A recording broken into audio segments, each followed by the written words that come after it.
Gara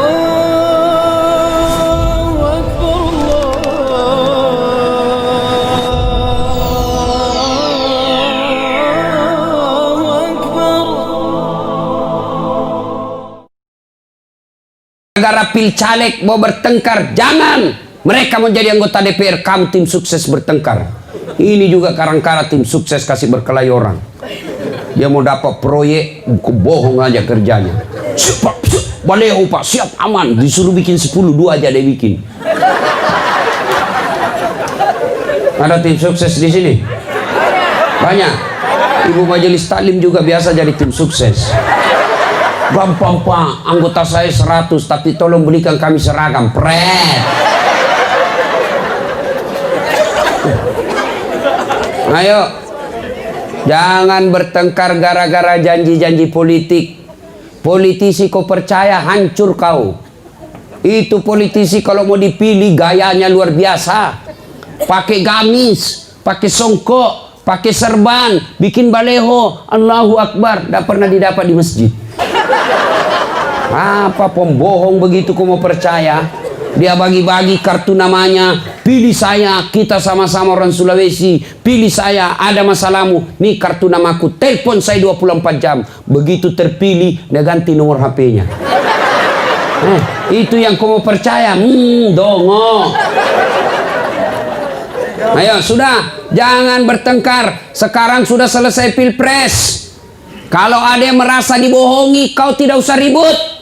Kalau ada yang merasa dicurangi, kau tidak usah ribut. Serahkan kepada Allah. Demi Allah, tidak ada orang manusia yang mulia hidupnya kalau dia pembohong dan pendusta. Tidak ada itu orang yang hidupnya mulia kalau dia curang dan pembohong. Tidak usah ribut. Serahkan saja kepada Allah. Aturan hukum biarkan jalan. Jangan kau ribut. Lebih kau urus daganganmu. Ya.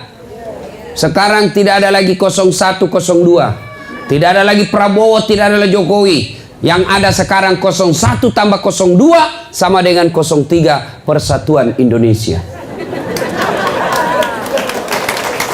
Ya. 2. Penyebab orang bertengkar bermusuh. Apa? Sombong.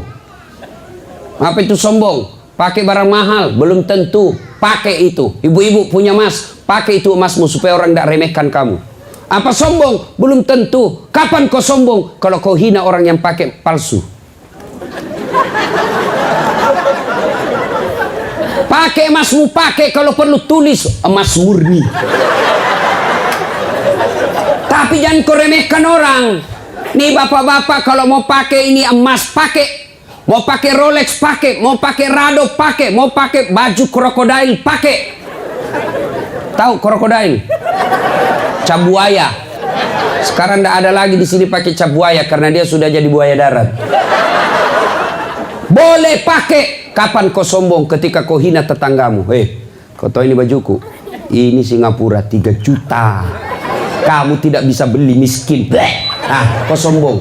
Ibu-ibu sombong. Pakai emasmu, pakai namanya perhiasan. Kapan sombong? Kalau ibu menghina orang yang pakai bukan emas. Kau tahu ini emas Dubai 70 juta saya beli di Madinah. Kamu tidak bisa beli, orang miskin. Kau sombong.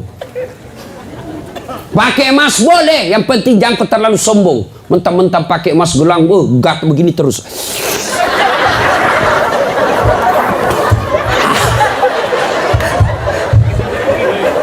Ayo. Lalu apa yang menyebabkan orang sombong?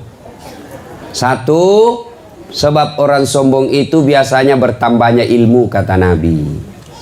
Ya, di sini bisa jadi sombong anak sarjana yang tinggi sekolahnya, pulang kampung sombong, dia lihat tetangganya ndak ada sekolahnya, dia sombong gara-gara ilmu. Jangan. Ada juga orang sombong gara-gara ustadz, banyak ilmunya sombong. Adakah ustadz yang sombong? Banyak. Mana ustadz yang sombong? Yang baru belajar agama 6 bulan, itu pun melalui YouTube, semua salah.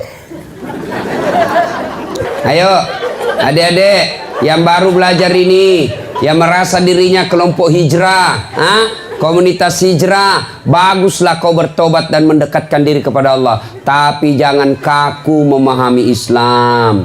Ya, Kenapa kita berbeda-beda dalam memahami Islam? Mohon maaf, ini kaum-kaum non-muslim yang saya boleh jelaskan. Kenapa ada perbedaan dalam Islam? Karena sumber hukum Islam kita itu ada 3. 1 Quran, 2 hadis, 3 pendapat ulama. Quran hanya tertulis, hadis hanya tertulis. Hadis mengatakan, saya melihat Nabi takbir sejajar dengan bahu, sejajar dengan bahu. Mana disebut sejajar dengan bahu? Tidak ada videonya, tidak ada gambarnya. Maka orang berimajinasi, membayangkan sejajar dengan bahu itu bagaimana? Pertama begini, Allahu Akbar. Kenapa? Sejajarnya dilihat dari depan. Ya toh? Yang kedua, Allahu Akbar, sejajarnya dari atas, dia begini. Boleh, mau begini silahkan, mau begini silahkan, semua ada dalilnya. Ada juga yang saya lihat begini saja. Ada juga. Ada juga begitu. Silahkan, yang kau salahkan orang. Ada juga yang selalu serius, Allah. Silahkan, yang kau kasih salah orang. Begitu kau salahkan orang, maka kau akan bertengkar. Ada juga yang selalu serius, Allah.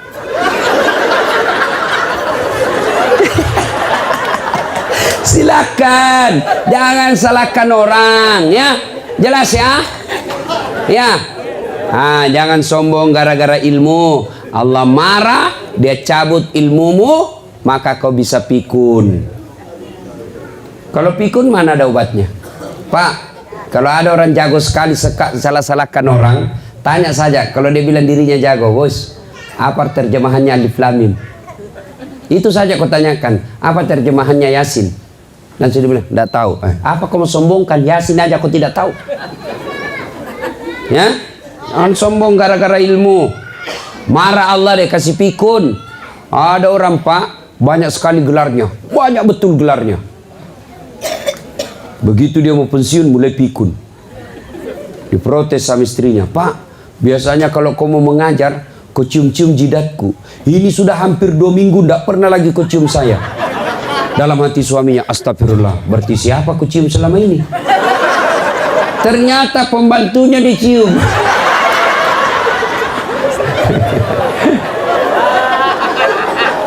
Dua, penyebab orang sombong. Apalagi penyebab datangnya sombong setelah bertambahnya ilmu, bertambahnya pangkat jabatan. Ada kepala desa di sini? Ada? Kepala desa jangan sombong. Kau jadi kepala desa karena kau dipilih rakyat. Paling lama berapa tahun? 5 tahun. Kalau terpilih lagi 10 tahun. Tidak terpilih, wabillahi taufiq wal hidayah, kau keluar, bos. Anggota DPR jangan sombong. Kenapa? Kau jadi anggota DPR karena rakyat pilih. Kalau kau tidak dipilih lagi, kau jadi rakyat biasa. Jadi bupati jangan sombong. Kenapa? 5 tahun kau jadi bupati karena rakyat memilihmu. Jadi gubernur jangan sombong, kau jadi pejabat karena rakyat memilihmu. Lalu apa yang kau mau sombongkan? Ada pegawai negeri di sini? Camat, lurah, jangan sombong. Pensiun jadi berhenti kau jadi pegawai negeri. Apa? Apalagi yang membuat orang sombong? Jabatan, jangan. Allah tidak senang. Yang ketiga, sebab orang sombong, apa? Bertambahnya harta. Jangan sombong gara-gara harta. Pak Ketua punya ruko banyak, jangan sombong. Ayo, belajar dari Palu, Donggala, sekejap saja. Udah sampai 10 menit miskin, gempa bumi hancur. Apa yang kamu sombongkan? Hah? Ayo. Ada kawan saya kasihan, kerja tadi kaya di Palu, ndak punya asuransi, kena gempa rata, hancur semua harta-hartanya. Sekarang kerja di Makassar 1.500.000 gajinya 1 bulan.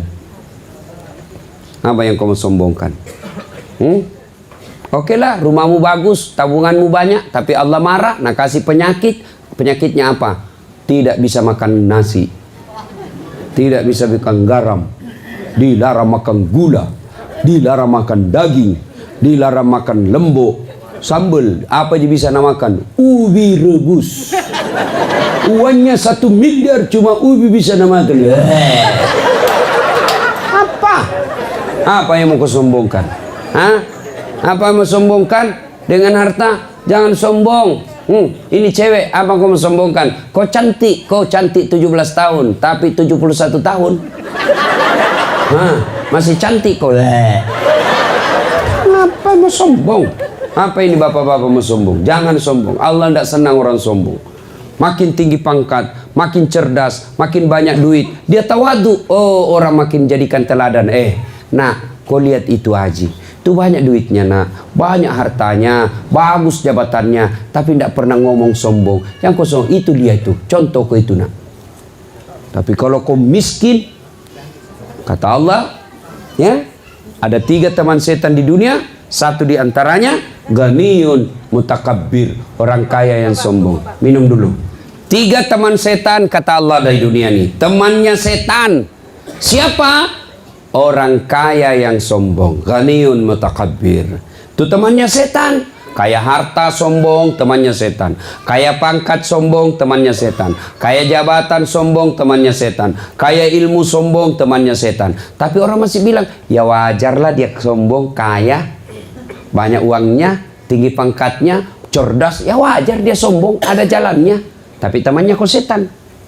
Tapi ini sudah miskin, pengangguran, mulutnya busuk, tidak ada kerjanya, jelek mukanya, bau keteknya, sombong lagi.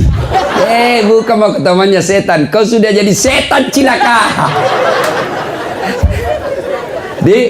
Nah, puncak kesombongan kata Allah, mereka yang enggan sujud. Puncak kesombongan mereka yang tidak mau sholat. Ini saya lihat ini ibu-ibu banyak yang malas sholat. Muka-mukanya saya lihat ini.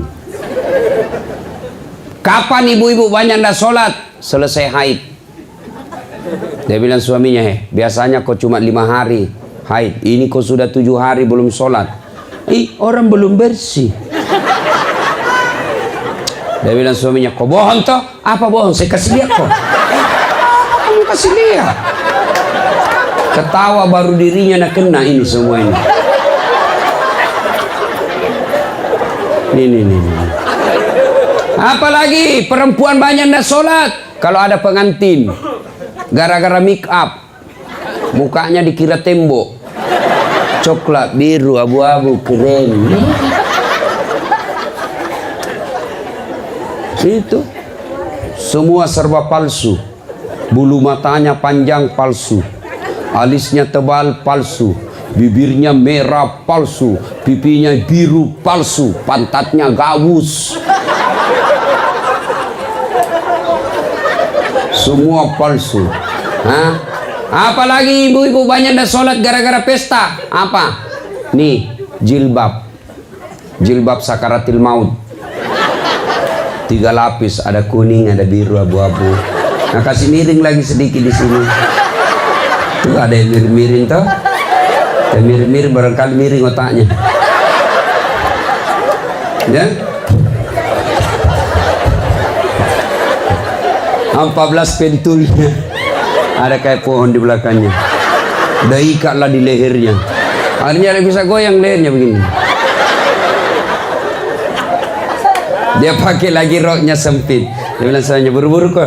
Ya, tunggu dulu pak. Beleng-beleng. Dia bilang semuanya, pi kau sholat. Kau tiap tahun pi umrah, pi sholat. Apa dia bilang istri? Sadar kok pak. Sadar, saya suruh kau sholat. Pi kau sholat.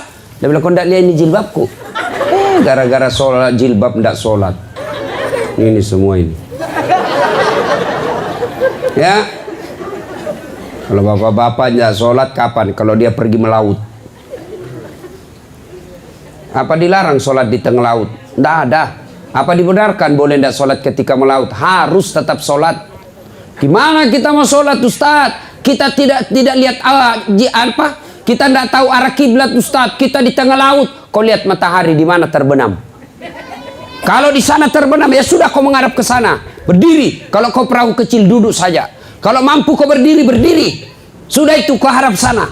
Tiba-tiba perahu goyang. Kau tidak usah goyang-goyang juga.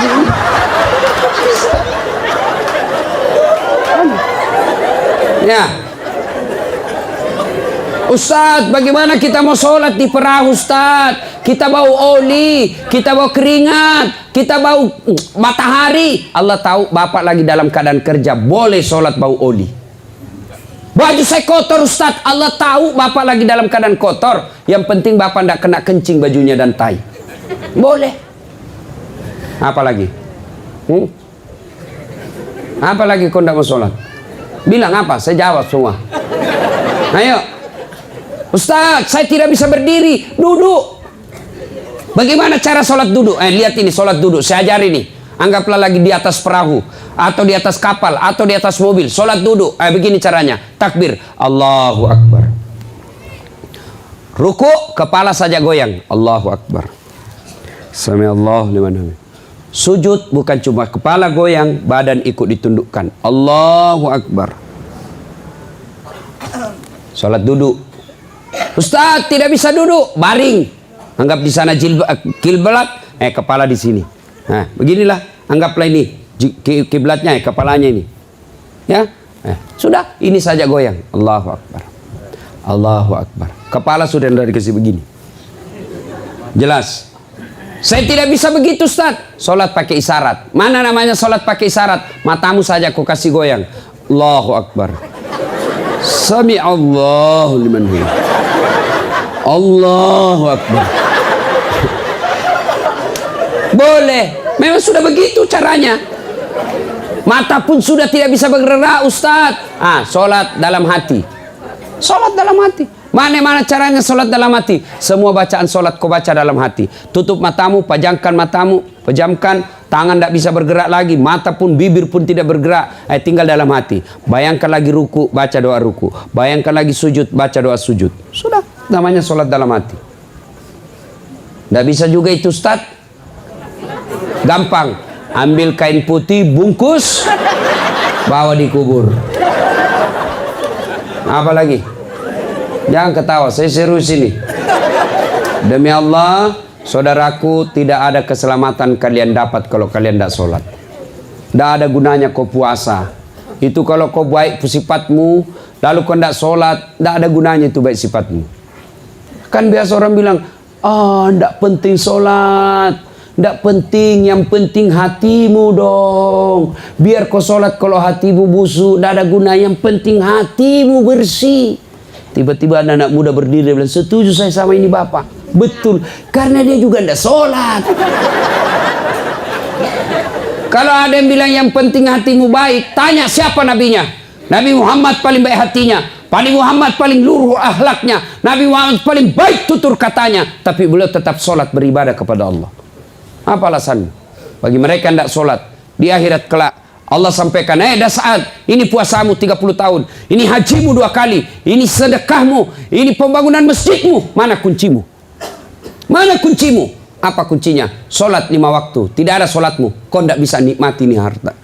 Kau tidak bisa nikmati ini semua amal-amalmu. Kenapa? Tidak ada kuncimu. Maka demi Allah, mereka yang muslim merasa dirinya muslim, tapi tidak sholat, kalian kafir di hadapan Allah. Bahkan Nabi jelaskan, batas antara kekafiran dan tidak kafirmu adalah sholat. Ketika kau tidak sholat, kau kafir di hadapan Allah.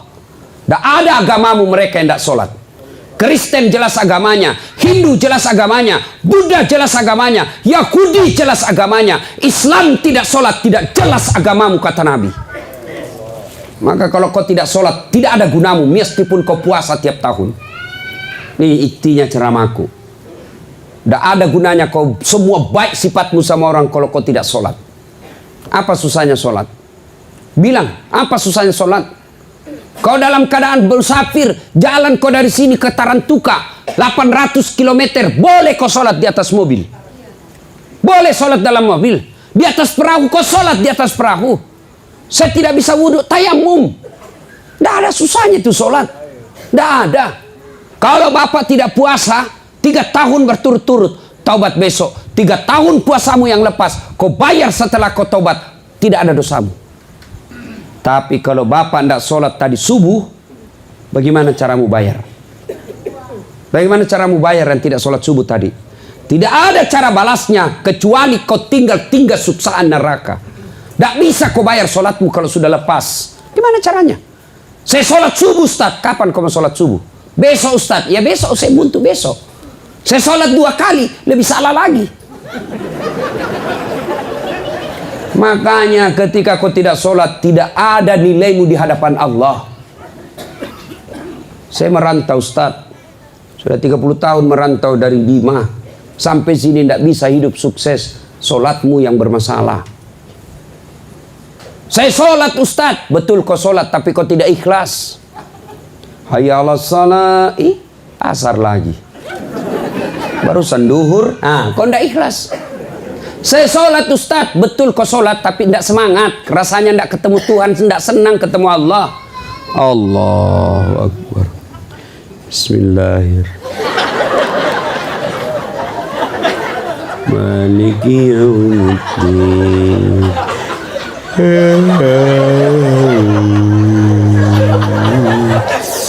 Ihdinas mustaqim siratal an'amta 'alaihim.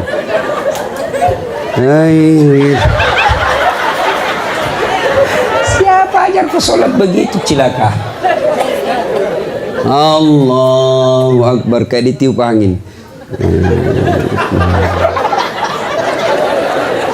Ada ya, Allahu Akbar. Pantas 20 tahun kau merantau cari nafkah, tidak bisa baik hidupmu. Kenapa sholatmu bermasalah? Mana ada orang baik hidupnya kalau sengsara? Mana ada orang sengsara hidupnya kalau baik sholatnya? Percaya Pak, kalau baik sholat, kecil punya ruko, kecil punya mobil, kecil jadi sarjana anakmu, kecil semua itu, kecil jadi anggota DPR. Allah cuma minta perbaiki sholatmu. Ya, Ibu, maka ibu kontrol sholatnya suaminya, bapak kontrol sholatnya istrinya. Istrimu pergi ke jalan, telepon ketika sudah duhur, ingatkan, Bu, sudah duhur. Kamu jalan sudah sholat dah? Bu, pergi suaminya cari merantau. Pak, kau di mana sekarang? Saya di warung kopi. Ini sudah duhur, sudah mau hampir habis asar. Kau sudah sholat enggak? Itu namanya suami istri yang saling mengingatkan. Sudah sholat? Belum. Telepon lagi 5 menit yang akan datang. Kau sholat? Telepon lagi 10 menit yang akan datang. Nanti kau berhenti telepon kalau dia bilang, saya sudah sholat. Baru itu yang bagus. Ibu ndak usah cemas kalau anakmu pengangguran. Bapak ndak usah cemas kalau anaknya ndak punya kerja. Tapi cemaslah dan malu ketika anakmu sudah sarjana tidak tahu sholat. Ini malu kalau tidak tahu bahasa Inggris. Ndak malu kalau anaknya ndak sholat. Ya? Paham? Nah, coba Bapak saudara-saudara sekalian. Nah, berikutnya apalagi yang menyebabkan orang putus persaudaraan? Tadi kepentingan kekuasaan, yang kedua kesombongan, yang ketiga apa? Sangka buruk. Ditelepon tidak dijawab, mentang-mentang, mulai sangka buruk. Ibu telepon suaminya tidak dijawab, sangka baik. Oh, suamiku lagi sholat duha. Tenang. Telepon lagi jam 9, tidak dijawab. Oh, barangkali suamiku lagi ngaji. Tenang perasaanmu. Jangan telepon. Pasti ada lagi ceweknya situ. Kau tidak bakal tenang itu. Demi Allah, tidak ada orang tenang kalau sangka buruk terus di otaknya. Tiba-tiba dapat WhatsApp. Saya lihat suamimu bonceng cewek cantiknya. Oh, berarti suamiku lagi ngojek. Enak perasaan. Ya, sangka baik. Jangan kau jadikan suamimu tahanan kota. Wajib lapor 24 jam. Baru keluar 1 jam menelpon. Di mana kau Pak? Di mana kau? Di kantor. Bohong. Mana kau? Di kantor. Bohong. Tolong foto baru kirim. Ya. Ada bapak-bapak dikasih gitu istrinya? Ada di sini bapak-bapak? Hah? Ada di sini takut sama istrinya? Ada? Ada? Berhenti kok jadi laki-laki. Apa mau takut sama istrimu? Tidak ada harga diri itu. Saya bilang sama istriku, boleh kalau duit habis-habis itu rezekimu, tapi jangan kamu kasih takut-takut saya. Nelpon di mana kau, video call? Setengah mati kita, baru 1 jam mencari kita, sampai di rumah dia ngomel kerjanya. Apa enaknya kita jadi laki-laki? Jangan takut sama istri Pak ya. Dia bilang soalnya kalau dia marah Ustadz, dia kasih pecah piring Ustadz. Kalau dia kasih pecah piring Pak, 1 kasih pecah kok 1 lusin. Piring boleh dibeli, harga diri sebagai suami tidak boleh diinjak-injak. Allahu Akbar.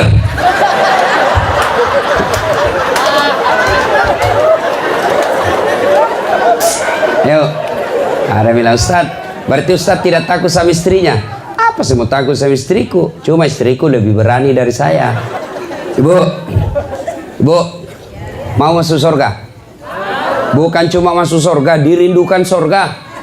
Kata Nabi, perempuan kalau mau dirindukan surga, 1, dirikan sholat. 2, puasa Ramadan. 3, jaga harga dirimu. 4, taati perintah suamimu, maka surga bagimu mana saja kau memasuki. Saya yakin ibu sholat, saya yakin ibu puasa, saya yakin ibu tidak jalan kecuali yang baik-baik. Tapi yang membuat ibu bisa masuk neraka gara-gara apa? Tidak taat sama suami. Sekarang ibu-ibu itu malas masak, ngontrol suami, suaminya dibentak. Bakal ndak bakal biar hitam sidat gara-gara sholat. Kau puasa Senin Kamis, tapi kau kurang ngajar, durhaka sama suamimu. Suamimu kau kata-katai, suamimu seenakmu bicara. Demi Allah kata Nabi, jangankan kau masuk surga, baunya surga kau tidak dapat ibu. Kenapa begitu Ustaz? Karena ibu itu ditanggung suaminya dunia akhirat. Artinya apa? Kalau ibu berdosa, ibu keluar rumah dan di luar ibu berdosa, bukan ibu saja yang tanggung, tapi suami diseret masuk neraka gara-gara ibu yang berdosa. Beda laki-laki. Suaminya ulama, suaminya penceramah, suaminya penghafal Quran, rajin sholat tahajud, tapi istrinya tidak pakai jilbab, istrinya tidak sholat, istrinya tidak puasa Ramadan, istrinya suka bertengkar sama tetangganya. Meskipun suaminya ketua majelis ulama, suaminya masuk neraka lebih dulu baru istrinya. Makanya jangan suka ngomong.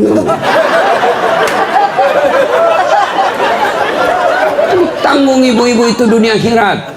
Kasih senang itu suamimu. Ibu, fungsi utama seorang suami bukan cari nafkah bagi ibu.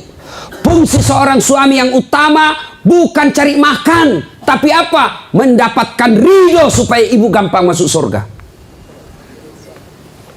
Suamiku cerewet, biar saja dia masuk neraka. Yang penting ibu harapkan suamiku senang sama saya. Itu yang membuat saya gampang masuk surga. Kalau ibu suka ngomel, malas masak, di rumah tidak pernah cantik, berat badan tambah besar. Apa enaknya kita jadi laki-laki? Dulu itu ibu istri-istri dulu, suaminya kalau pulang mau pergi melaut, belum bangun suaminya sudah siap makanannya yang dikaleng-kaleng dengan kopinya untuk dibawa ke perahu.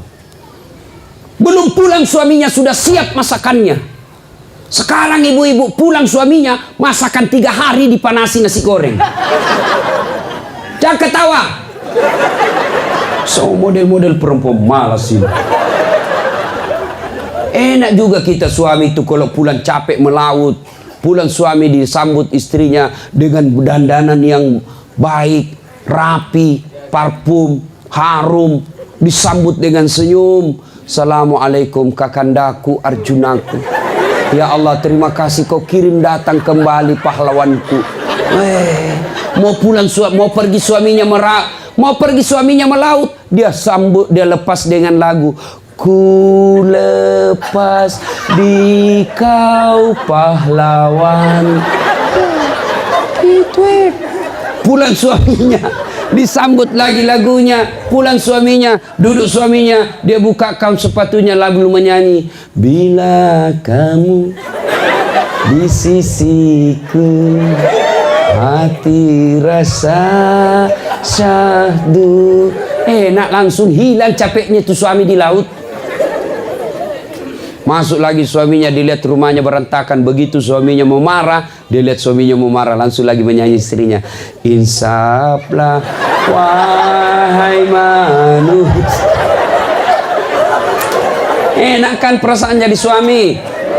Tapi itu dulu, ibu-ibu dulu itu begitu lagunya. Sekarang lagunya ibu-ibu sekarang modern apa? Yo ayo, yo ayo yo. Lebih parah lagi itu ibu. Hei. Ini ibu-ibu majelis taklim lebih hancur. Senam di lapangan. 17 Agustus nyanyi di lapangan. Gabung sama laki-laki. Apa perempuan dilarang olahraga? Harus kau olahraga supaya tetap kau cantik dan sehat. Yang dilarang kalau olahraga campur-campur laki. Bayangkan kalau ibu di depan, celananya ketat, baru ibu-ibu 1, 2, lakinya orang di belakang 3. Apa dia pikir? Majelis taklim kok begitu? Ada lagi yang lebih parah, ulang tahun pesta rakyat. Ini nih, sebentar lagi kita ulang tahun pesta rakyat 17 Agustus. Bikin panggung besar, nyanyi bareng-bareng laki perempuan campur-campur. Goyang ke kiri nah. Kanan. Apa ini? Orang gila itu begitu. Jangan ikut-ikut majelis taklim begitu. Majelis taklim pakai jilbab besar, ikut pengajian, tapi masih suka nyanyi begini. Allah tidak senang sama kalian kalau begitu. Boleh nyanyi, boleh, tapi jangan gabung-gabung dengan laki-laki. Lagu gelah yang bagus-bagus, yang ada nasihatnya.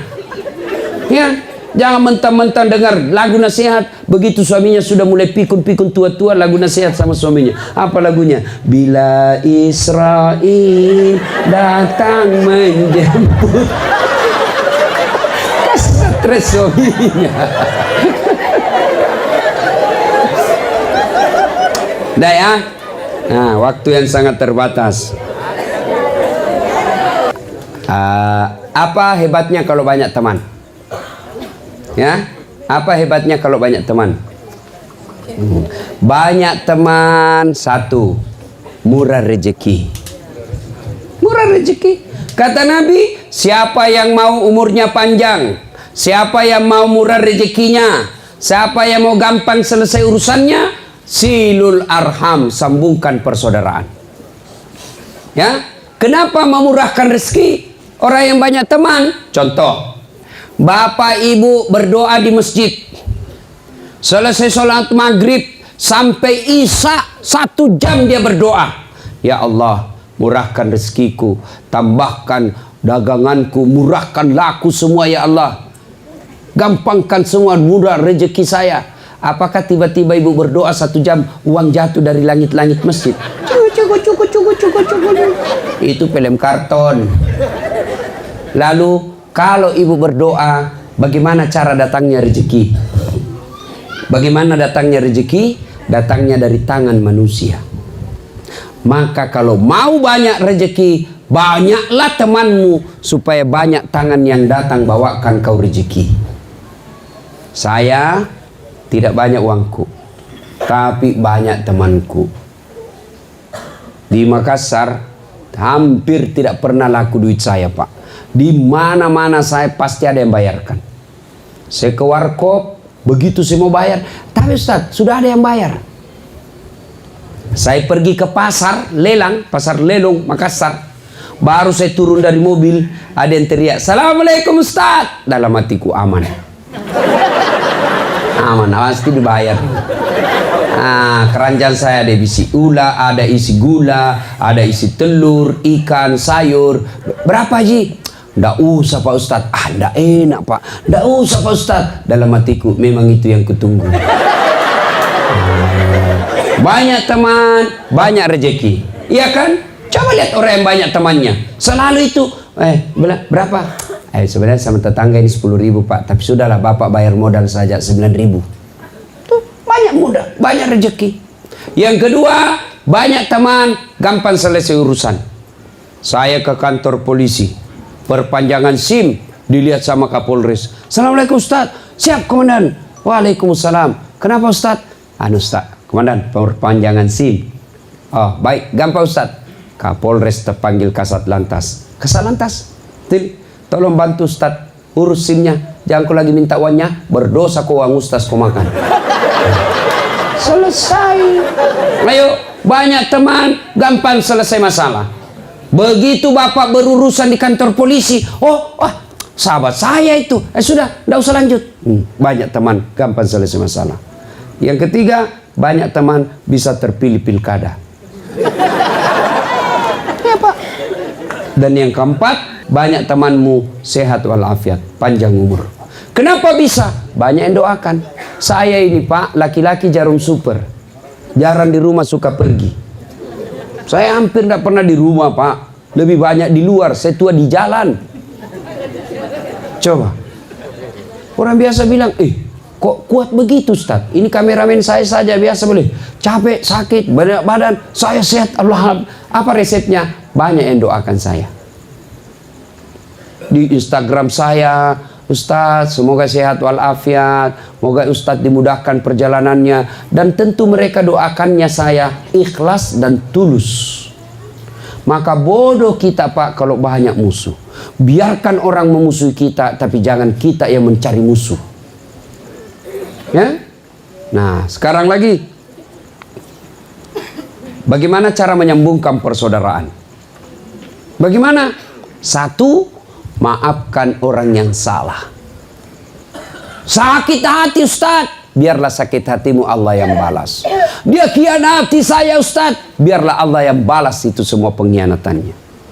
Kalau Bapak balas, paling lapor di polisi. Kalau tidak, lapang 6. Atur damai. Ya, kecewa kita. Tapi kalau Allah yang balas sakit hatimu, nak kasih menceret kok. Nggak usah dulu ginjal, nggak usah penyakit jantung, mencret 2 bulan. Apa? Mana bisa kita kerja kalau mencret 2 bulan? Begitu mau naik perahu, langsung bulan lagi. Coba sampai di rumah pun keluar lagi. Coba, jadi biarkan sakit hatimu, biar Allah yang balas. Minta maaf, ya. Tidak maafkan saya, bukan urusanmu. Maafkan orang. Yang kedua, cara menyambungkan persaudaraan, bersedekah. Sedekahlah. Bapak, Ibu, saudara-saudara sekalian, saya lihat masjid kita belum jadi. Ini yang kaya, yang ratusan juta duitnya di bank, lalu masjid kau tidak selesaikan, demi Allah, uangmu yang ada di bank nanti kasih repot kau kalau kau mati. Jangan pelit. Tidak ada orang miskin kalau dia rajin sedekah. Mana ada orang kita lihat bangkrut gara-gara sedekah? Ustaz, itu di kampung saya yang sudut. Dulu rumahnya itu yang itu sudut warna coklat. Kaya sekali dulu itu Ustaz. Hanya karena rajin sedekah dia bangkrut. Tidak ada itu orang bangkrut gara-gara sedekah. Yang bangkrut gara-gara apa? Maksiat, judi, narkoba, selingkuh. Bukan poligami. Poligami halal. Jangan takut poligami Pak. Yang penting Bapak mampu dan berani. Dia bilang istri, mengajar salah lagi Ustadz di atas. Ibu, mau gampang masuk surga? Mau? Suruh suami kawin lagi. Dia bilang banyak jalan menuju surga. Memang banyak, tapi macet. Ini jalur tol. Dia bilang sakit hati Ustadz. Ya memang sakit hati karena hadiahnya surga. Kalau tidak sakit hati ya kipas angin saja hadiahmu. Gimana suamimu tidak nikah lagi kalau kau tidak pernah cantik? Kita pulang daster tinggi sebelah. Kelihatan tali BH. Mau tidur bedaknya di sini tebalnya, dah kasih timun matanya. Tidur sambil mengorok.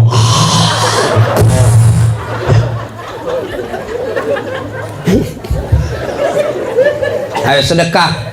Ibu-ibu, mau panjang umur, sehat walafiat, sedekah. Nyaya sedekah. Tuh masjid kita hampir tuntas. Bantu masjid kita, Pak. Ustadz, saya tidak punya duit, tapi saya camat, bantu jabatanmu. Gimana caranya? Kau bikin edaran, bantu masjid. Kau datang ke masyarakat orang kaya, sebagai camat, anjurkan mereka. Ayo, bantu masjid kita, supaya cepat diresmikan.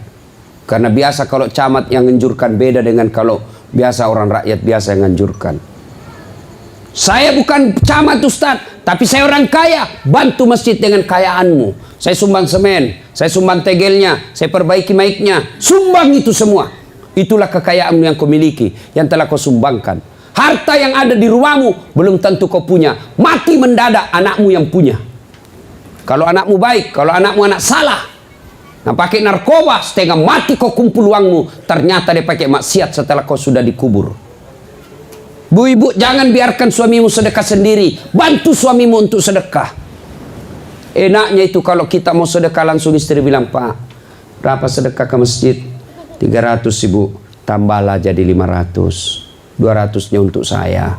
Ini sedekah. Iya, karena itu ibu, sedekah itu nafsu-nafsi. Kalau suamimu bersedekah tidak pengetahuan ibu, ibu tidak dapat pahalanya.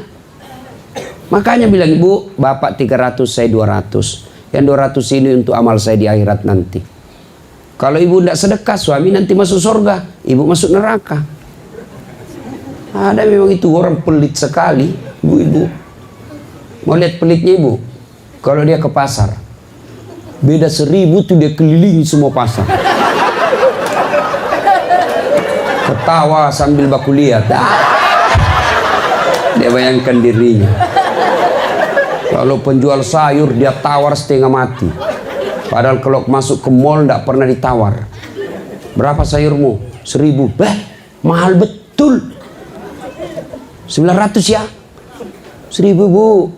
900. 1000. Betul dia bayar 1000, tapi apa? Ini 1000. Ambil jeruk 2. Pasti rugi orang. Jangan pelit ibu. Hei bu. Hoi. Bu. Rumah bagus, tempat tidur bagus, tabungan banyak, tapi pelit, tiba-tiba kena serangan jantung. Mati mendadak. Siapa yang nikmati tabunganmu? Siapa? Istri kedua.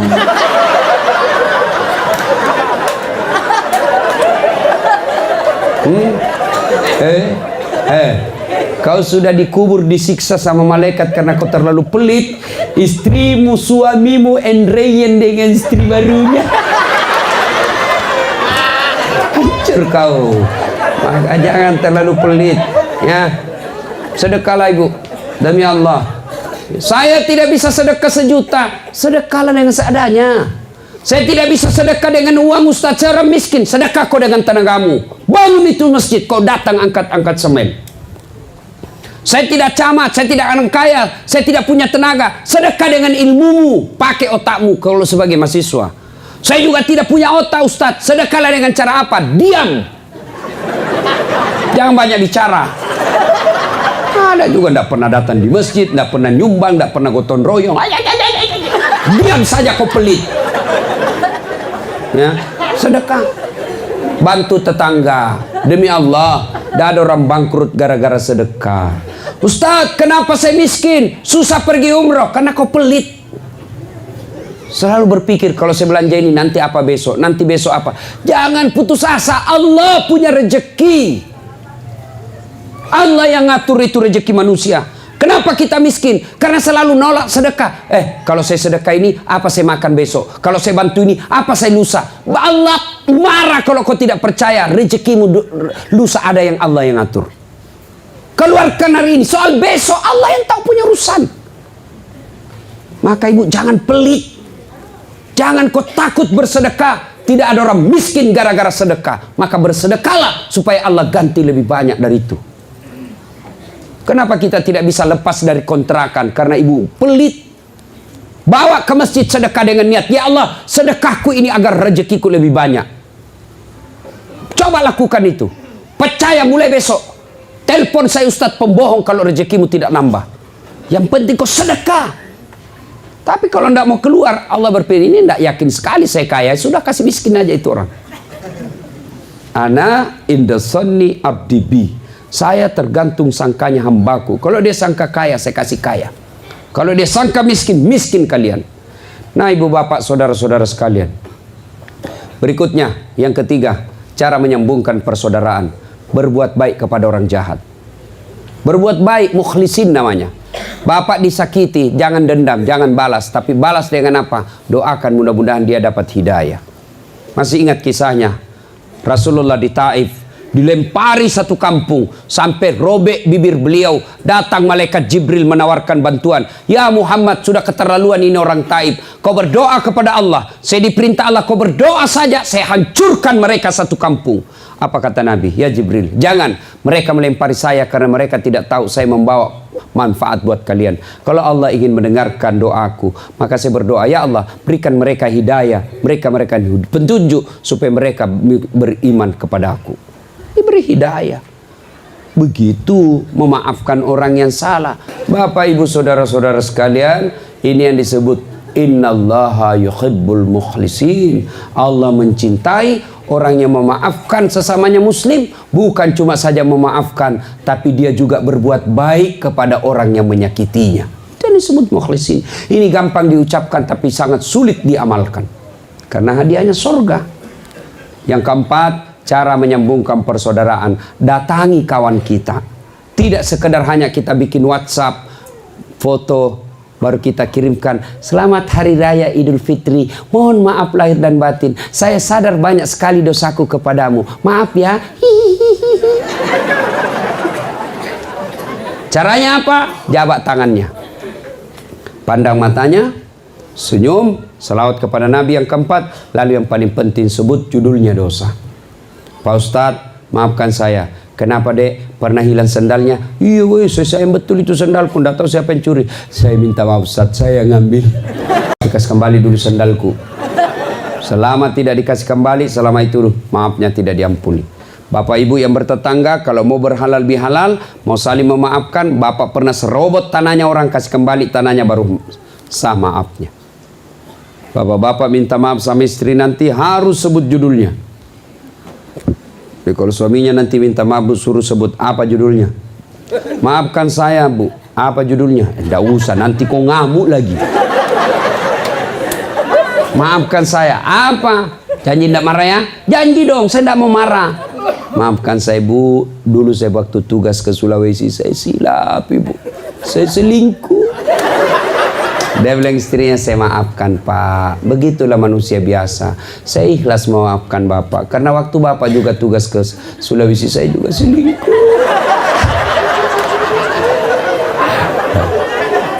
Nah ibu bapak, saudara-saudara sekalian, makna terpenting dari halal bihalal ini adalah wa'tasimu bihablillahi jami'a wa la tafarraku. Berpegang teguhlah engkau kepada tali persaudaraan agama Allah, dan janganlah engkau bercerai-berai.